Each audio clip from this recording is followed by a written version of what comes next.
Ça rentre aussi dans une des 5 missions d'enseignement agricole qui correspond à tout ce qui est animation et développement du territoire. Donc ça permet au lycée agricole de se faire connaître vis-à-vis donc de la commune de Saint-James, où le lycée il est référencé. Et puis aussi ça permet aux élèves de rencontrer des acteurs propres à leur futur métier, qui vont aussi être là pour échanger avec eux sur différentes techniques ou différentes approches écologiques ou pratiques professionnels. C'est une vraie mise en application. Alors, comme les acteurs, il y a bien sûr la commune de Saint-James. On avait déjà dans un premier temps rencontré les élus sur Saint-James pour un peu voir la faisabilité de la mise en place des haies et puis la faisabilité technique. Et là, sur la faisabilité technique, il y avait un intérêt de travailler avec l'exploitation du lycée, avec les compétences de l'exploitation. Ensuite, on a travaillé avec les plans que nous a fournis la Chambre d'agriculture. Donc, on s'est basé sur ces plans pour pouvoir les travailler aussi avec nos élèves. Et enfin, comme acteur, il y a aussi tous les élèves qui étaient mis en situation sur le terrain.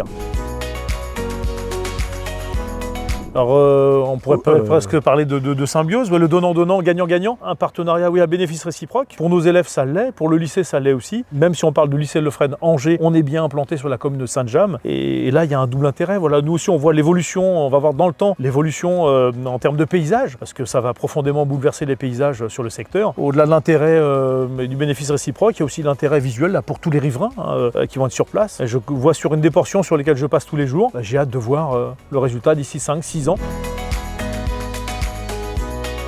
En effet, pendant plusieurs années, on a vu que l'agriculture, qui est forte ici sur le territoire de Saint-James, l'agriculture au sens de l'horticulture, le maraîchage, et donc les parcelles ont été redessinées pendant des années, et on voit qu'on avait par exemple 1 500 000 km de haies il y a de ça 70 ans, et puis on en a perdu la moitié, on doit être à 750 000 aujourd'hui, et on en perd encore, je crois qu'aujourd'hui on en perd encore 7 fois plus qu'on en plante. Le vrai intérêt, c'est donc de redessiner le paysage, de recréer cette trame verte, recréer des continuités, il y a beaucoup d'enjeux aujourd'hui, et retrouver cette biodiversité, permettre aux insectes de revenir, de se réinstaller sur place. Une haie bocagère, c'est une infrastructure agroécologique et ça répond à ce qu'on appelle la notion de service écosystémique. Ça sert à la fois de support pour les insectes, donc ça permet la régulation des insectes, de favoriser la pollinisation et puis ça permet aussi de nourrir les oiseaux. Il y a un autre enjeu aussi bien sûr de couper du vent, de limiter les problèmes aussi d'ensoleillement trop fort, parce qu'on voit que juste à côté de la culture, quand on a une réduction du vent, juste après la culture, on voit qu'on a une augmentation des rendements.